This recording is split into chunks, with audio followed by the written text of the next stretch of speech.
Not since the end of World War II, at the height of the baby boom, have there been so many kids in our midst.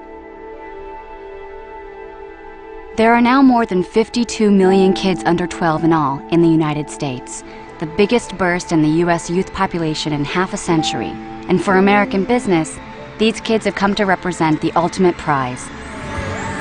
An unprecedented, powerful, and elusive new demographic to be cut up and captured at all costs.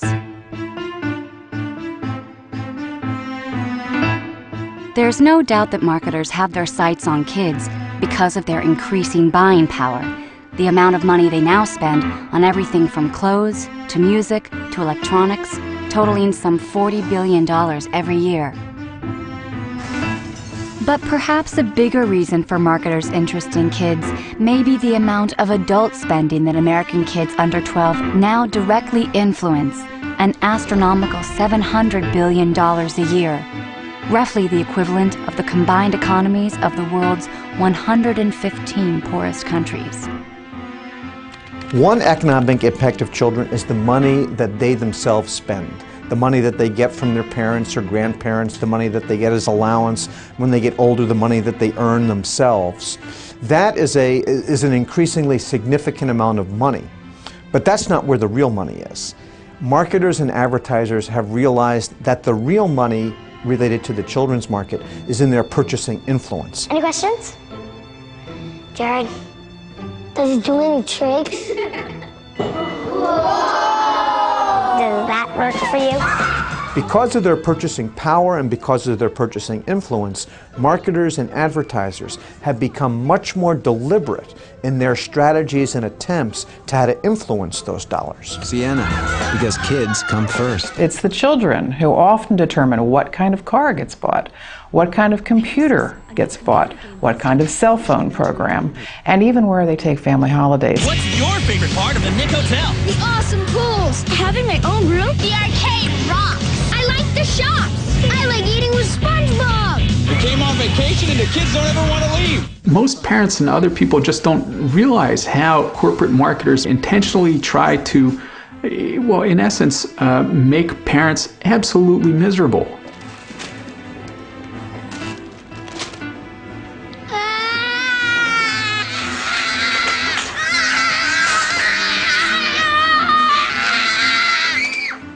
Corporate marketers have actually studied the whole nagging phenomenon, which corporations do nagging better, and they provide advice to corporations about, what kinds of tantrums work better. Children sometimes say, can I, as much as 9 times. Will you take us to Mount Splashmore? No. Will you take us to Mount Splashmore? No. Will you take us to Mount Splashmore? No! And part of the nag factor is designed to help maximize the number of times children will keep asking and keep asking. Will you take us to Mount Splashmore? Will you take us to Mount Splashmore? If I take you, will you two shut up and quit bugging me? Yeah, of course. Well, will you take us to Mount Splashmore? Yes! Thanks, Dad. So these kids have a lot of power in the economy. The advertisers know it, and they are going after them in a way that is unprecedented. It's the place where I want to be. This generation of children is marketed to as never before. Kids are being marketed to through brand licensing, through product placement, marketing in schools, through stealth marketing, through viral marketing.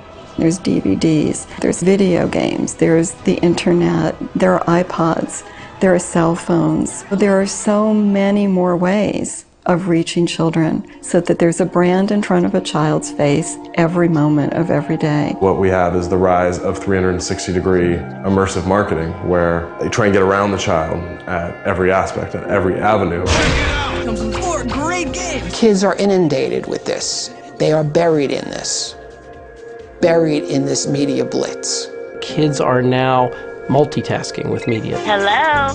Hey girl, what's up? No way. Basically, you want to plug in your iPod or MP3 player. Yeah, new music. They are using more than one medium at the same time. So they're surfing the web, and the television's going with MTV, and they've got the iPod with one earbud in, and they are more vulnerable and are bombarded with over 3,000 commercial messages every day. Marketers know these are little sponges. They're so wide open. They want to get that brand loyalty for life, because that's big bucks. It's about people wanting to convince our children that life is about buying, life is about getting.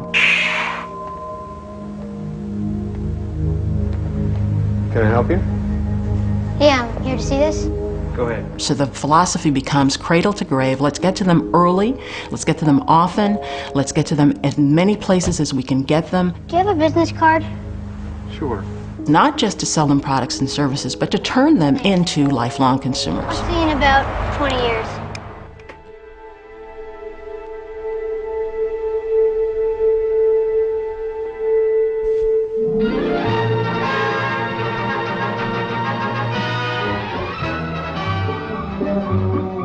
Though grown-ups represent the greater part of any community's purchasing power, children very definitely are an influence in the purchasing of everyday commodities. Children have participated for a very long time in the consumer marketplace, but in the past, children's consumer culture was a cheap little culture. Every afternoon, the kids make a beeline for the Seminole 5 and 10, a terribly misnamed candy store. It should be called the Seminole 1 and 2, because that's the way Alice and Frank Smith make their living, a penny at a time. Well, it's penny candy because kids only had pennies. Kid, this is a toy you've got to have. Look at the fun Debbie and Andy are having with these realistic ride-em toys. Although it's true there was advertising to children back in the 1950s, the 1960s, even in the 70s, the amount of it was very confined in comparison to today. You want to get a slinky.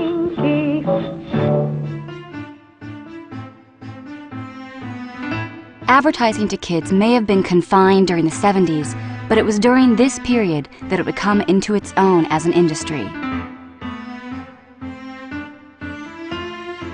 triggering a counter-movement to end youth marketing altogether, and setting in motion a series of policy decisions that would ultimately determine the industry's future. A seminal event was in the late 70s when the Federal Trade Commission advocated a ban on advertising to children 8 and under. The Federal Trade Commission staff believes that children are deceived by television advertising, particularly commercials for cereal with sugar in it, and it wants to stop all advertising aimed at young children. This ban was based in part on concern about sugar cereals and cavities, and also based on research that indicated that children 8 and under did not understand the persuasive intent of advertising.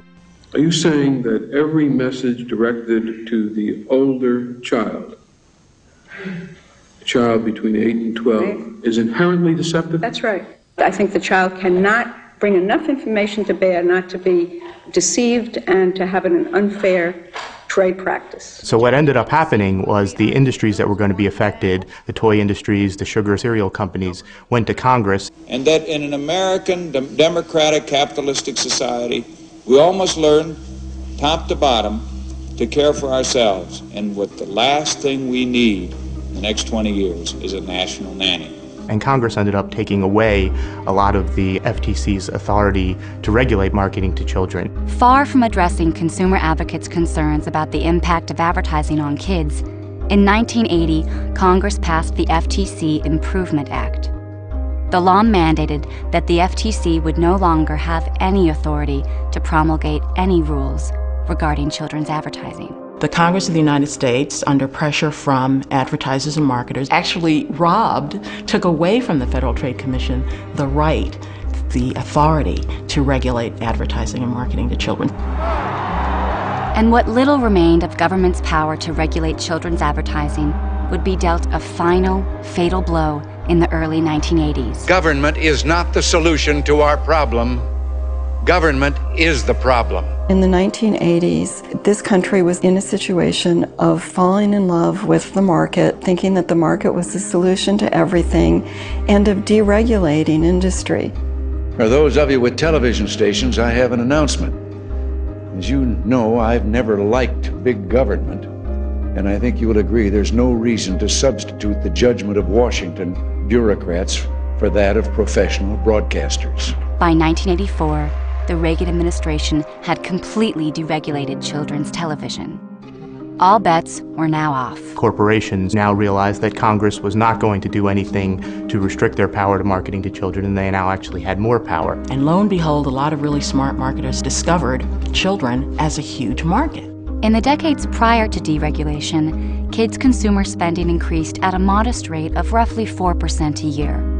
Since deregulation, it's grown a remarkable 35% every year, from $4.2 billion in 1984 to $40 billion today, an 852% increase. Deregulation really opened the floodgates for a kind of marketing to children that never existed before the mid-1980s. And the masters of the universe. Suddenly, it became okay to create a television program for the sole purpose of selling a toy. No one can stop the spike-studded armor of the mighty Spikor. Not even me, you muscle-bound porcupine. Not even you, He-Man. And sure enough, in the year immediately following the congressional action, the 10 best-selling toys were all based on kids' television shows. It was the beginning of a new era for childhood marketing. A few years after deregulation, when the Teenage Mutant Ninja Turtle movie came out, awesome! There were over 1,000 products linked to the movie. There was also the TV show children were seeing every day, and there was the comic book that slightly older children started to look at. It was a saturation of the whole childhood culture.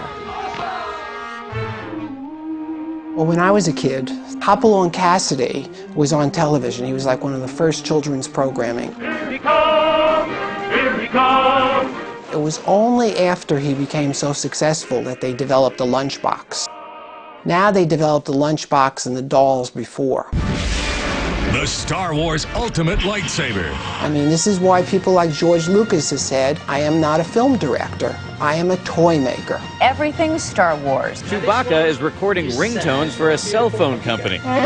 Star Wars, the marketing force, has married its name to a pile of products, including masks, dolls, lightsabers, hats, snacks, cups, more snacks, wind-up toys, action figures, cereal, and even a best-selling book.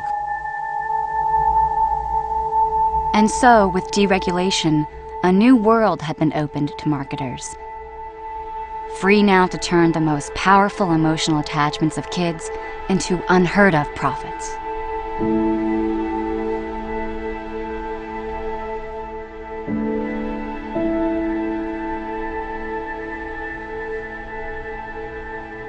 Their goal is to insinuate their brands into the fabric of children's lives. So many children's characters' principal function is really to hook kids on products. They're designed to pull on kids' heartstrings. It's your chance to make The Little Mermaid part of your world. And then who's holding the strings? Well, it's the marketers who want to sell kids a wide variety of products. So you end up having junk food promotions at fast food restaurants, breakfast cereals with images of the main characters from the movies. You have bed sheets so the children literally go to bed thinking about the images, and then they go to school with their backpacks and their lunch boxes with the logos. And then they get to school and their friends have on the t-shirts and the shoes and they want them. Hello, Scooby-Doo crackers. Scooby-Doo? Do you like those? Yeah. Have you ever had them? No. How do you know you like them? I love so much. SpongeBob SquarePants was Kraft's best-selling macaroni and cheese. I personally know a 5-year-old who told her father in no uncertain terms that SpongeBob SquarePants macaroni and cheese tastes better than any other macaroni and cheese. Now, how do you argue with a 5-year-old about that? I mean, what do you say? You say, well, no, it doesn't. And then she says, well, yeah, it does. Well, no, really, it does. No, it does. I know it does. Well, have you ever had SpongeBob SquarePants macaroni and cheese? No, but I know that it tastes better. Growing up is a very strenuous, difficult, and sometimes hard and scary process for children. One of the things that gives them some stability and continuity in that is their attachment to touchstones in their lives. And among those touchstones are characters. Clifford the Big Red Dog, Mickey Mouse. These are constants in their lives. These are things that they have figured out, they feel they understand, and that they feel comfortable with, and indeed, in their own way, love. When you take that and you leverage that into saying, eat this food, you are basically leveraging that very powerful emotion that the child has, that very powerful attachment to make money.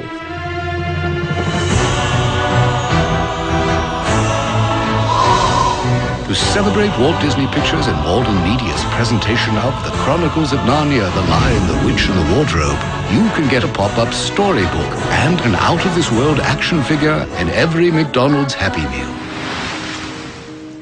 But marketers have not limited themselves to dropping the names of beloved characters to sell their products. With increasing brazenness, they've also begun to drop the products themselves directly into kids' entertainment.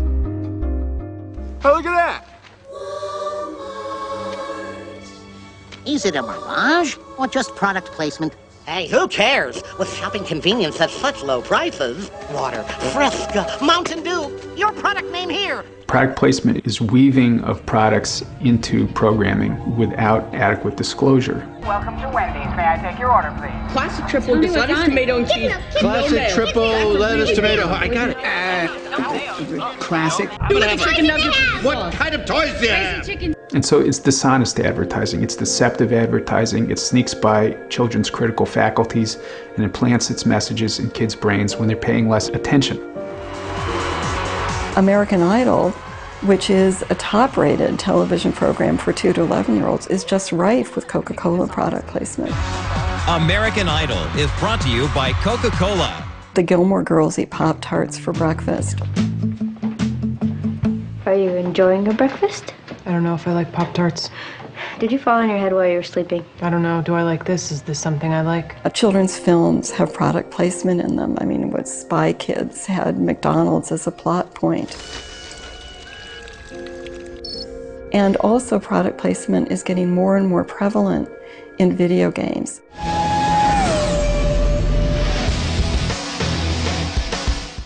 And when ads haven't been serving as a backdrop in video games, they have become the video game. With children now as likely to be on the internet as in the playground, they're exposed to so much advertising they learn to ignore it. That's why advertisers love internet games. Not just ads, not just games, they're advergames.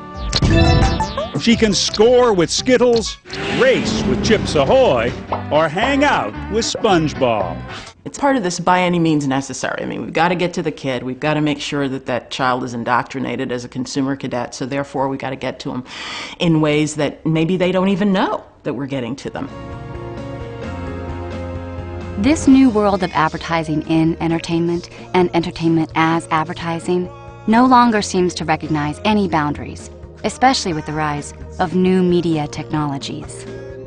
Children with cell phones have become a prime target for marketers selling products. It's because 1 in 4 American kids between the ages of 8 and 12 has a cell phone. That's 5 million children. And that number is expected to double in the next 3 years. Cell phones make children much more vulnerable to advertising. It's advertising literally right in the face of a child.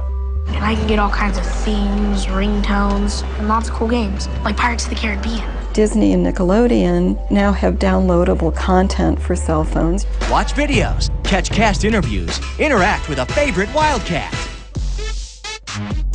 Companies are using text messaging in order to reach kids.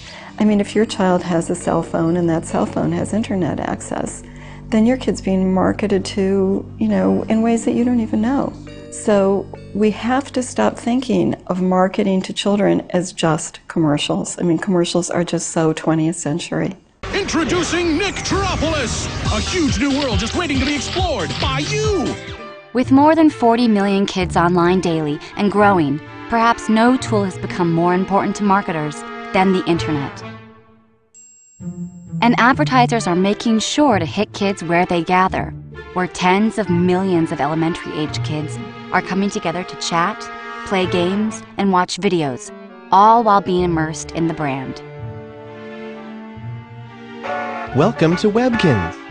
At Webkinz, for example, millions of kids a day chat with each other, explore, and shop in a virtual world, a world open only to those who go to a designated store and buy a $15 stuffed animal imprinted with a secret code that allows kids to join and enter the Webkinz world, where they are encouraged to shop some more.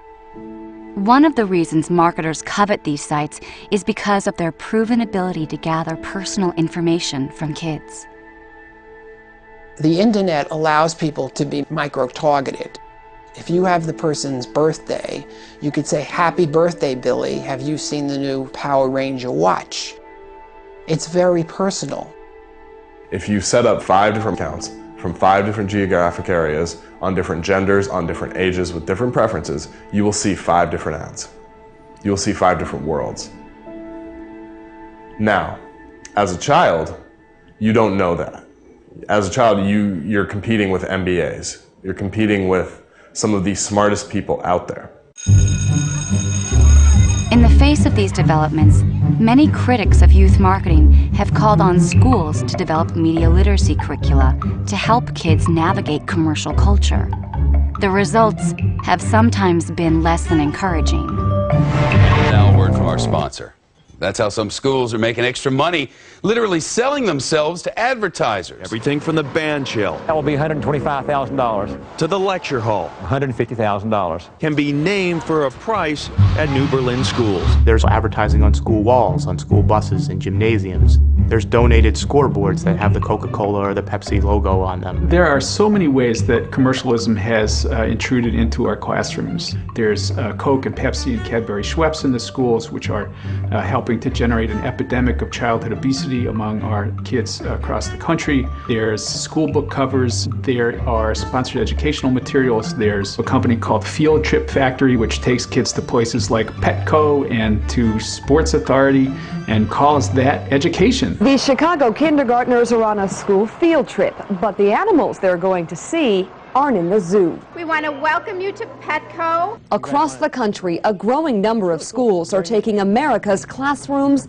to America's malls. There's a new company called Bus Radio, which is trying to compel 1 million kids to listen to 8 minutes of advertisements per hour as they ride the school bus. Bus Radio. Busradio.com. We'll choose a name at random, and if you're the winner, we'll give a pair of tickets to your bus driver too. You guys can hang out together, maybe share a large Coke. Email us as soon as you get home. There's Channel 1, which compels about 7 million children to watch ads in schools each school day.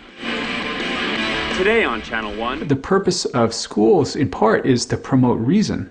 And the purpose of advertising is to subvert reason, to promote the sale of a product. And for that reason alone, advertising has no proper place in the schools. How often does a company realize that they're going to get a captive audience where people literally have to watch their message? The effort to create junior consumers no longer stops at the school door. It is now following kids into school. But if it's been following kids into schools, it's also been coming out of our schools in the form of advanced academic research, producing a new class of child marketing experts armed with some of the most formidable scientific tools.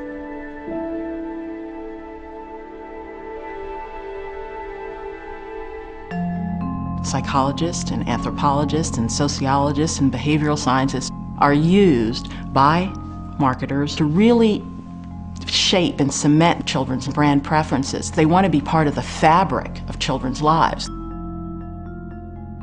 12 years ago, there were no youth conferences where you looked at more effective ways to market to kids. Now, there are probably 15 a year, different conferences on tweens, teenagers, the Latino community, how to reach youth with your product, your program, your packages, your characters, your advertising campaign, how to reach them more effectively, how to get more of their dollars, which is marketing, and you can't blame people for that.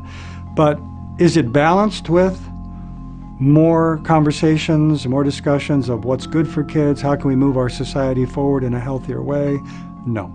Child psychologists and other psychologists are now absolutely integrated within the marketing field, and their techniques are so widespread that in fact it's probably pretty hard to come up with parts of the marketing effort that don't have anything to do with psychology. You're a psychologist, you do research, you know the difference between a 3-year-old and a 5-year-old. And you know how to reach a 3-year-old, and you know that you have to play the ad much more slowly and use round figures instead of angles, because children like round figures at that age. and you know that 5-year-olds have a whole different set of concerns. So we can fine-tune the marketing to communicate better with children. One means of fine-tuning is the tried and true method of the focus group. It's quiet, it's controlled, there's usually a one-way mirror, so we can see behavioral cues. It's how they look, it's the look in their eyes, especially with kids who don't have that sense yet of self-monitoring.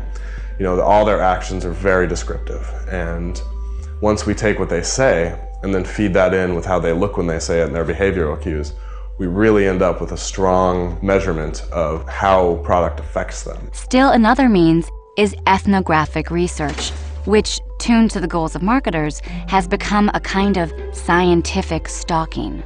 They go into supermarkets with them and film exactly how they look at a product, pick it up, put it back down, the way they move around a supermarket. They film them on the playground. They film them in school. They film them eating breakfast. They film them going into their closet and deciding what to wear. What are the things that you need that aren't in here? I need a lot of... They film them talking to their friends. They organize little friendship circles and film what they're doing. They even follow them into the bathroom. I interviewed a number of people who sat and watched children take baths and showers, watched how they interact with shampoo and soap and health and beauty products, as that category is called, in order to go back and write a report for their clients on, what to do with the packaging. It's creepy. It's just absolutely creepy, the way children are being dissected and put under the microscope by marketers. This is new consumer science, and it's yielding a new science of childhood.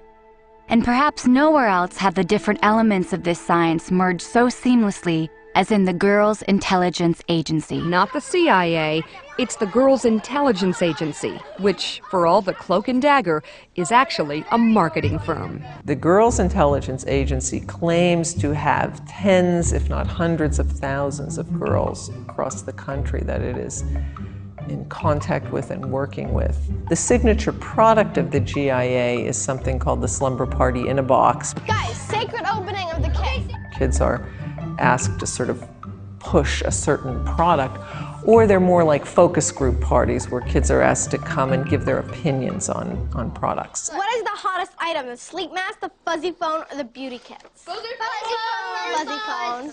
They ask them to be sly. They ask them to get information on their friends without their friends knowing about it. It's teaching children to exploit their friends for the purpose of getting money or free products. What happened at your home the other day, marketing, or was it a party? It's kind of both. It was a party for us, but it was marketing for the companies. And is that cool with you? Definitely. One of the more problematic aspects of its behavior is that it will enlist young children in its marketing efforts without their parents knowing about it. There's a lot that's happening around us, and the public is not aware, just like they're not aware of neuromarketing. And that's another whole scary thing, to put a child in an MRI and then watch what is lighting up inside his brain based on the stimulus, and then saying, wow, this works, this is good, look what happens. They do blink tests on kids, for example. They develop ads and then see how frequently a kid blinks or turns their eyes away. And when they see the kid blinking more, they change the ad to make it more mesmerizing. There's stuff they just can't take their eyes off. And it's not an accident. They've gone over and over and over with extensive high-tech kinds of testing devices to find the precise configuration of characters, colors, music, words, and so forth that kids can't resist. They want to spend time understanding child development, understanding the child's need to belong, a child's need for community, a child's need for independence, to encourage children to buy. And somebody asked me, Lucy, is that ethical? You're essentially manipulating these children. Well, yeah, is it ethical? I don't know. But our role at Initiative is to move products.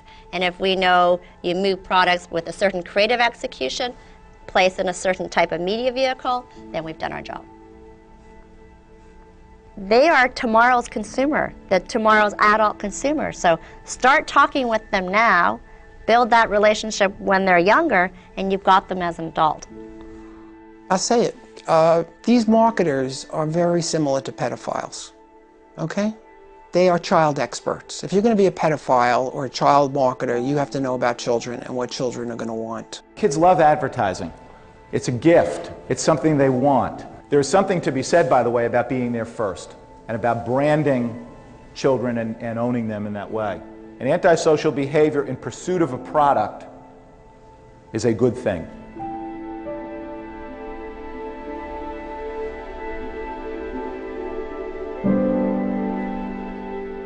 You'll never get away with this, Slippery Sam. Companies have moved away from exaggerating the product characteristics. See, his legs actually move just like a real horse. Blaze is the safest, strongest horse made. To a whole new form of advertising, which is symbolic advertising.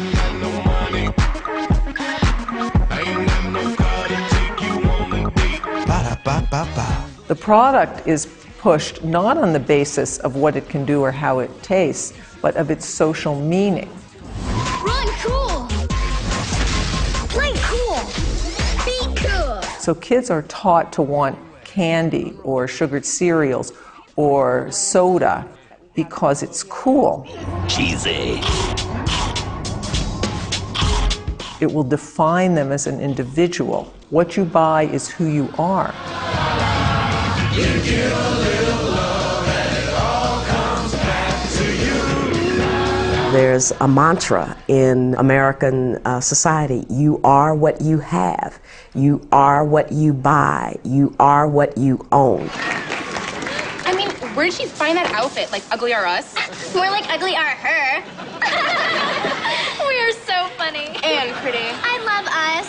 The corollary of that is, and if you don't have it, then you are less than. You're a nobody. You don't have self-esteem, and this happens even for children.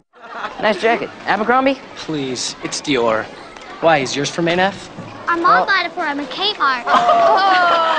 I think the thing that upsets me the most is that it's not just products that are being marketed to children, but values. And the primary value that's being sold to kids over and over and over again is the value that things or stuff or brands will make us happy. The costs of participating in the consumer culture for children have escalated dramatically. I'd like to bike. I'd like to pony. What I love is my first Sony. 15 years ago, the My First Sony, which would be, a kid's version of a tape recorder or a music player, would cost far less than the adult version. But today, it's an iPod.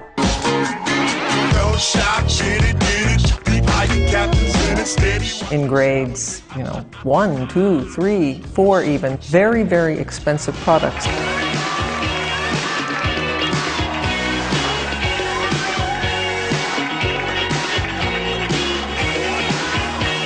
We're seeing elementary school girls, 6-, 7-year-olds articulating adamant preferences for designer jeans that cost $100 to $150. That's part of that shift from children's culture being a cheap culture to a very upscale children's culture in which it's not only branded, but it's designer branded. Fetch me my Jimmy Choo flip-flops. Where is my pink Prada tote? I need my Tiffany hairband. Then I can go for a flow. It's gotta have it, gimme. That's the value system. I want more. Self-indulgence, instant gratification, and materialism. Everything's got to be perfect for me. That's the basic consumer identity. You could try thinking of things that remind you of each note. Dough. Oh, that's easy. Dough means money. It's shallow. It's about me. Me. Yay, me. It's about me now, and it's about me and these things. Law. Law is something you get to break if you're rich. That's the attitude. It's all about me. You know it's all about me. You know it's all about me. it's all about me. You know it's all about me.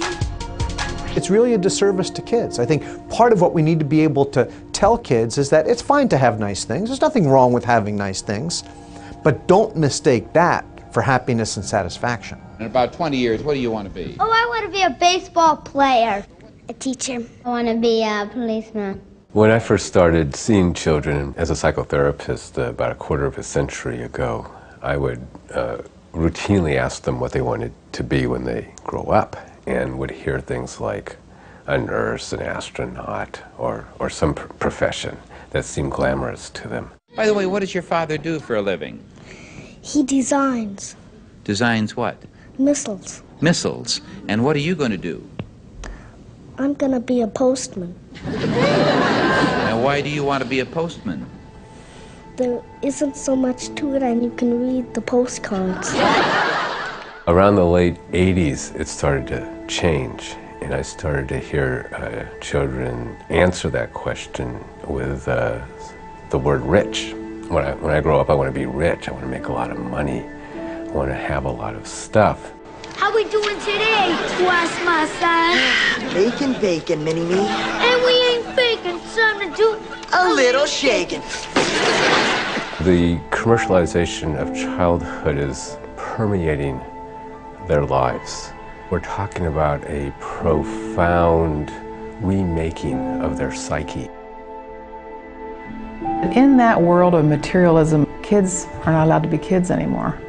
They have to grow up fast. We see it in the way they're being asked to dress, the violence they're being asked to navigate, and what's getting squeezed out is childhood.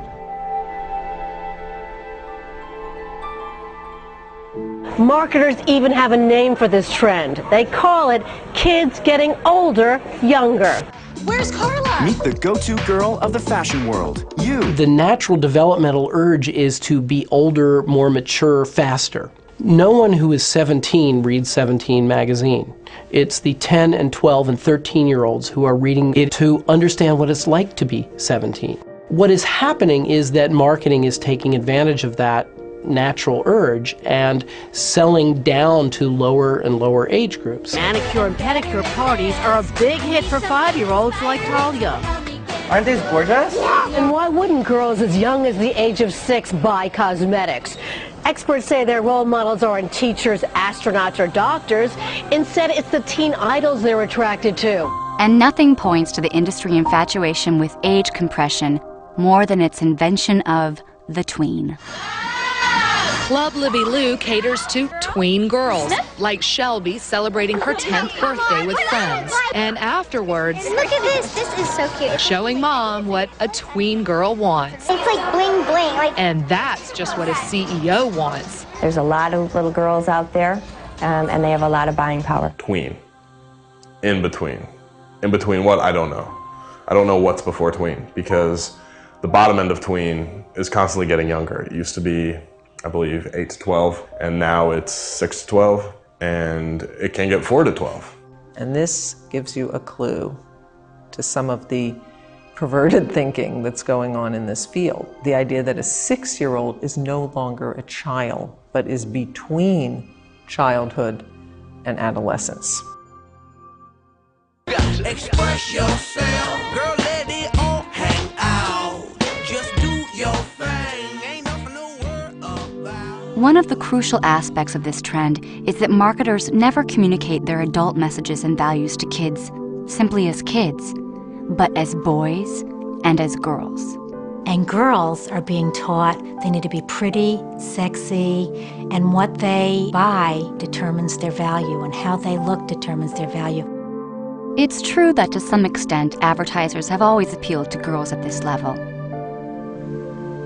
Barbie, you're beautiful. But there can be little doubt that something radically different has emerged over the past few years. It's my scene, my bling, bling, bling. The new My Scene, My Bling Bling girls are here. Nice bling. Here, wear my ring. Ooh, sparkly. You see now dolls with highly sexualized outfits and themes marketed to 6-year-olds. I go to visit preschools, and I'll see 4-year-old girls in what I often call crotch skirts, modeled after Bratz dolls. That's so cute. I would seriously wear that. Thanks. Be Bratz. Be love. While one part of you cognitively may be able to accept belly shirts when you're 7 years old, are you emotionally mature enough to handle the outcome when you go out in public and people look at you like, an underage Britney Spears? And with boys, we see the same pattern. While to some degree marketers have long targeted boys with what would seem to be adult messages, messages that equate being a man with aggression and toughness and violence, today's boys are immersed in an altogether different world. Fire! Exciting!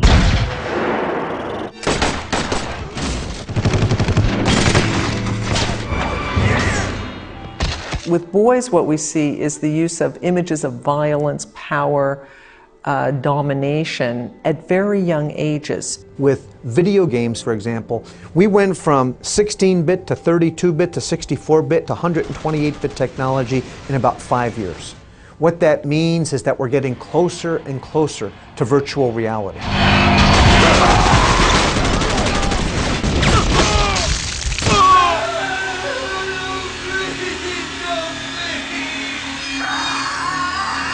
The amount of violence, entertainment violence, that young children are exposed to is startling. They're getting a message that when you have conflicts, you fight with violence, that you have to fight in order to resolve your differences. That's what you do.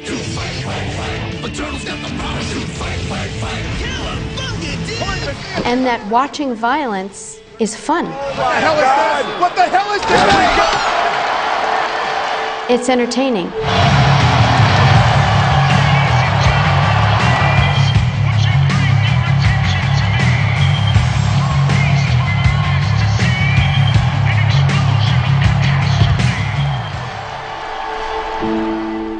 The Federal Trade Commission report that came out looking at the marketing of media to children showed that indeed the media industry was marketing material to children that even their own rating systems said were too young for that material. The studios confirmed to Congress today that children as young as 9 years old were tested for their reactions to R-rated violent movies.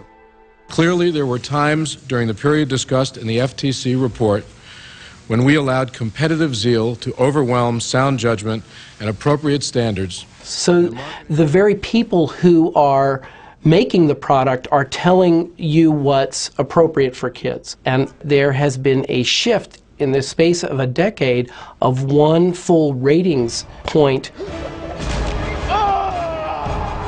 So what was an R-rated movie is now a PG-13. They don't use child development experts in deciding this, and the questions they ask are not, is this okay for kids? It is, would parents let kids of a certain age watch this? I still masturbate to Pam. Greg? Look at those boobs. Man, I just want to lather them up with soap and just... One thing that happened when the movie studios tightened up on letting kids into R movies was that the sexual content, drug content, alcohol, tobacco, profanity, adult content migrated into the PG-13 movies. So they're a lot more like what R movies used to be. And a Hollywood movie that's rated for older viewers, PG-13 or R,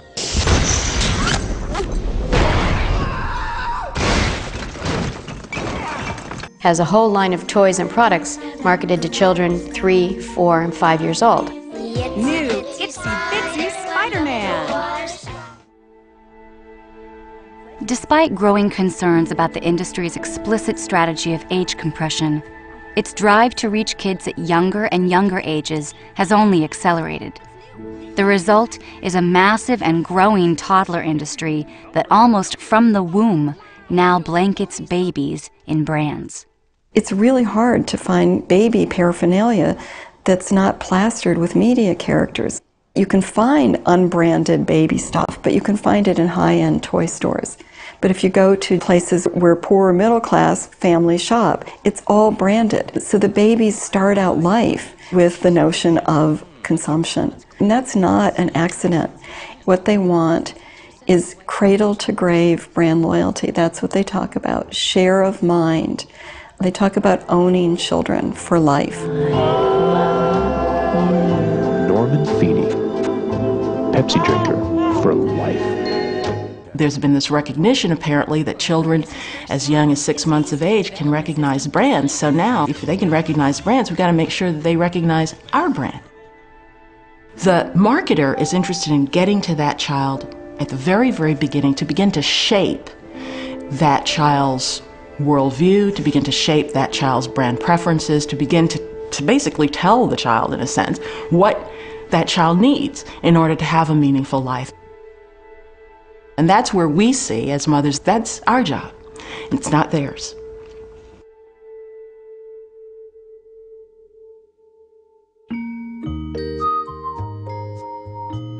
Where to turn in such a world? Millions of parents are now finding some solace in what appears to be a counter-trend. It's a new media movement that claims to be good for infants. And whether we're talking about developmental DVDs like Baby Einstein and Brainy Baby, or 24-hour programming for infants and toddlers on TV, the idea is that good media is the best antidote to bad media. We don't get to decide how tall they'll end up, or what their shoe size will be in 2 years. But how big their imaginations get? Is that your shirt? Well, we do have some say in that. The idea is that our kids would be all right if parents would simply turn their children away from the commercial clutter and turn them on to educational media. Because kids don't just grow up, they think up. But the question is any of this even true? There is not one iota of research evidence that shows that they teach children anything, or that the children who experience these things at early ages are any different in terms of their educational capacity or their fund of knowledge later on down the line. It is a huge, hundreds of millions of dollars a year business. And they're selling it to parents' insecurities. You'll never get into college if you don't play your video game. They're basically letting parents think that if they don't get these things, their children will be behind. What will this home video end up being labeled? Kyle and Max in the car? No, Kyle and Max playing. Cat, we want tea. Make that Kyle and Max increasing the size of their brains. The majority of parents think if they don't put their kids in front of media early and often, that they are going to be behind other kids. And even as this industry has been making big educational claims, it's been making even bigger profits.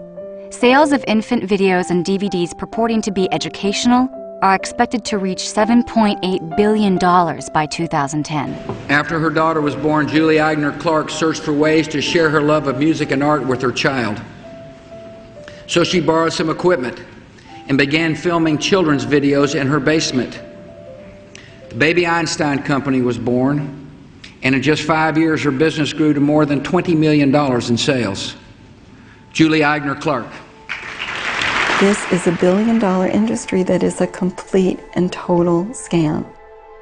There's no evidence that a baby watching a DVD is learning anything. Educational videos aimed at babies may not be such a bright idea after all. A new study found that children who watch popular DVDs like Baby Einstein and Brainy Baby actually have poorer vocabularies. One researcher even said she'd rather have babies watch American Idol. The American Academy of Pediatrics has now for 7 years recommended that there be no screen media use for children under the age of 2. And this is for some very specific reasons. First of all, there is no solid scientific research evidence that children under the age of 30 months or 2.5 years can learn anything from an electronic screen. A lot of media early may in fact change the way the brain develops. 3 new studies out tonight are the latest to suggest that heavy television watching can hurt children's ability to learn. The more television infants and toddlers watch, the greater the chance they'll have trouble paying attention and concentrating during their very early school years. Researchers say hours spent in front of the TV only trains the brain to watch more TV. A child weaned on bright colors and rapidly changing images will find it tough to focus on a teacher. During the first 2 years of life, their brain is rapidly developing.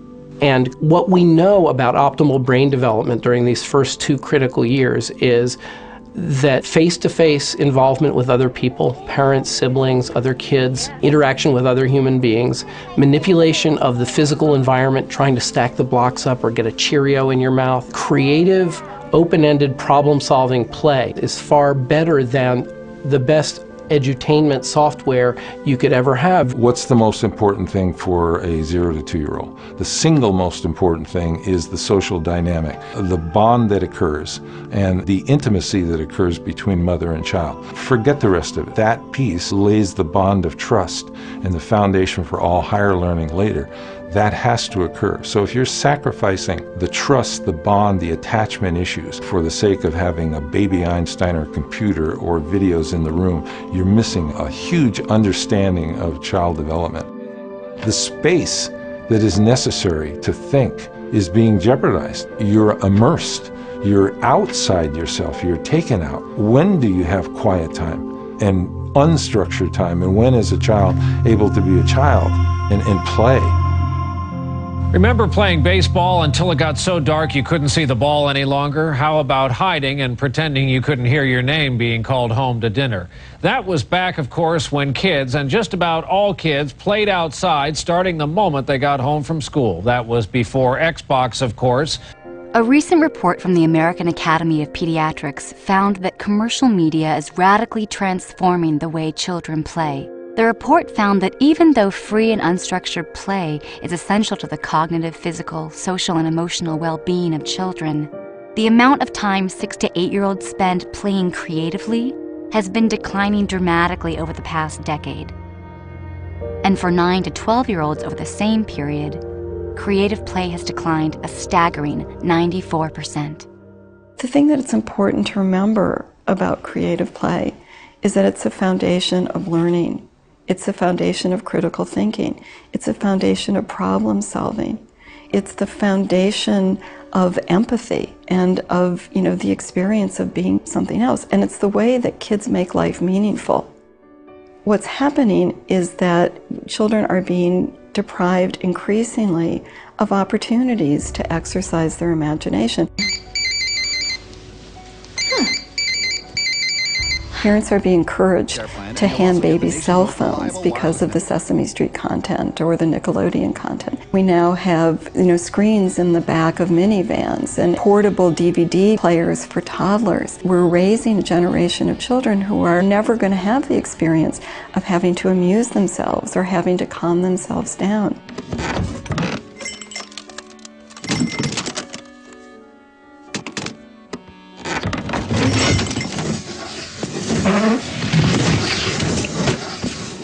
And so they're always going to need a screen, and that's exactly where the marketing industry wants them.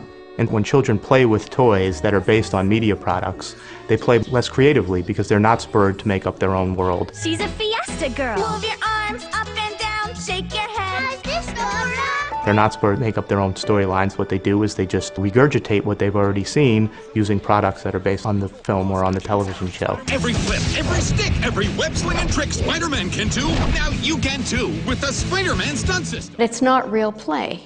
Their own imagination and their own past experience isn't evident. It's really just an imitation of what they've seen. You can be just like Superman. With a Superman Returns inflatable suit, strap on the punch and crush gloves, and you'll hear the sound of every punch you throw and everything you crush. The world needs a hero. Are you ready for the job? Inflatable suit accessory, you put it together, batteries not included. Punch and crush gloves sold separately. The message kids get is that they can't play Harry Potter unless they have an official Harry Potter wand. Or they can't play some hero unless they have all of the paraphernalia that goes with it. Straight from the movie comes Jack Sparrow's gear. Battle with the Clash and Flash sword with lights and sound effects. Fire the electronic pistol. Be Jack Sparrow. And in a way, they're being told their imagination isn't good enough. It's not good enough to pick up a stick and turn it into a wand. You have to have the real wand. It's, okay, the newest, greatest robot toy that does everything for you, and you don't have to play with it anymore. It just plays by itself, and you watch it. Great, and at a cost. I don't even put the thing together anymore. It's no model making, no thinking, no coloring, no painting it. It's just all ready for me and ready to go. The fundamental message that I need something outside of myself in order to play is really harmful and tragic, because it starts to take play out of children's hands. So the kids need more and more and more in order to be able to play and in order to be happy. We're creating a future generation of super consumers. Rather than consuming less, our children will consume even more than the baby boom generation or the Generation Y or X. What does that mean for our future, for our well-being, and for their well-being?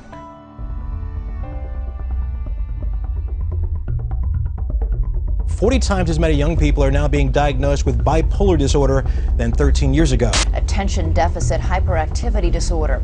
Almost 4.5 million children in this country have been diagnosed with ADHD. Doctors are writing a growing number of prescriptions for antidepressants for children, as many as 8 million a year. 1 in 3 children born in the year 2000 will develop diabetes. For the first time in decades, the rate of hypertension in children is rising. This generation of children is the heaviest in American history. An estimated 16% of all children and teenagers are overweight, 4 times as many since the 1960s. It's kind of like we're saying in our society, we don't care about children. For all the rhetoric about kids, we're treating them as one thing, buying power consumers. And no matter what they buy, we want them to buy, even if it's going to kill them. The sick child, as viewer consumer, has replaced the healthy child of sports, play, and make-believe. People who are really smart, who've done a lot of research on this, are beginning to say, wait a minute, there seems to be some association here between advertising and marketing and all these problems. I designed a study which looked at children's involvement in consumer culture, and what I found was the more media a child used, both television and other forms of media, the more likely they are to score high on a depression scale and an anxiety scale. This is one of the very most important public health problems in the United States, if not the most important public health problem in the United States. And one of the most disturbing of these negative health trends is the rise of illnesses linked to childhood obesity. The dark side of a kid's consumer culture that promotes junk food and sedentary media use over physical exercise. Life expectancy of kids today will be shorter than that of their parents, the first such decline in modern times. Over the last 2 decades, obesity rates have doubled in children and tripled in teenagers. One of the concerns that people have with our current pandemic of obesity is that we are teaching kids to eat the wrong kind of things earlier and earlier. The consequences of America's weight problem now extending to child safety seats. A new report says many very young children are too heavy for standard car safety seats. Manufacturers starting to make heftier models to address the problem. And we are seeing problems that we used to never see until adulthood now in children as young as 6 or 7, such as type 2 diabetes. Diabetes is a terrible disease with lifelong implications. You die young, you die miserable. This is not diabetes that is based on genetics. This is diabetes based on weight. Diabetes, being a chronic illness, affects people's eyes, it affects their circulation, it affects their heart. There is going to be a health care crisis, a concrete health care crisis. Despite these concerns, regulators have not only been reluctant to address the problem, but even to acknowledge that there is one. There are no simple solutions to this problem. Look, even our dogs and cats are fat, and it's not because they're watching too much advertising. So you're saying advertising has had no impact on the increased obesity problem? I'm saying that if you look for a correlation and causation, there is none. There's no way we can really make childhood healthy in this country without a government effort. We've done it in other areas. We do it in the area of child safety. We have laws about putting helmets on kids, seatbelt laws, tobacco marketing to kids, but somehow we think it's okay to make children fair game for marketers who just want to profit from them, irrespective of the impacts on their health and well-being. Not once have I ever heard a corporation say, let's put on the chalkboard the pluses, the maybes, the questionable impact, and here's some negatives that could come out of our product or program. I've never seen it. If I'm a producer and distributor, I don't think it's fair for me to say, well, I don't care what the social consequences of what I do are. I'm just making a buck. I mean, we wouldn't tolerate that in a lot of other areas. The marketing industry spin is that it's all up to parents and that parents should be the sole gatekeepers. What about their parents, though? The parents are responsible for the conduct of the child. Does. Isn't it a parent's responsibility? Isn't it the parents' responsibility to monitor what their kids are reading and watching? Isn't the choice of what to buy and feed kids up to parents, ultimately? Parents can't cope with this alone. They need help. We have a $15 billion industry that is working day and night to undermine parental authority. Responsible adults would say that, of course, parents are responsible. But if children are not with their parents 24 hours a day, if they're in school and the school is full of advertising and marketing, if they go to daycare and the daycare center is full of advertising and marketing, if someone's inviting them over to a slumber party and there's a surreptitious selling or market research going on there, I think it's asking an awful lot of parents to take all the responsibility. It's akin to an owner of a large fleet of trucks announcing that our fleet of trucks from now on is going to be barreling down the road, especially where children are, at 150 miles an hour. Parents, watch out. It's your job to take care that your children don't get hurt. No one would argue in that case that the owner of the fleet of trucks doesn't bear any responsibility at all. In fact, the FTC and the FCC's role is to protect children when the marketplace isn't protecting them. And we have a situation now where those agencies are not fulfilling the role that they actually were given when airwaves, for example, were turned over to private corporations. So things are very out of balance. We're the only industrialized country in the world that really doesn't have a policy about this. I have consulted and spoke to people in Ireland, in the Scandinavian countries. They don't permit this type of advertising. But usually, when there's any type of debate about this, the industry brings out the First Amendment rights, okay, the Constitution. I say they're entitled to the Constitution, but they're also entitled to the shame.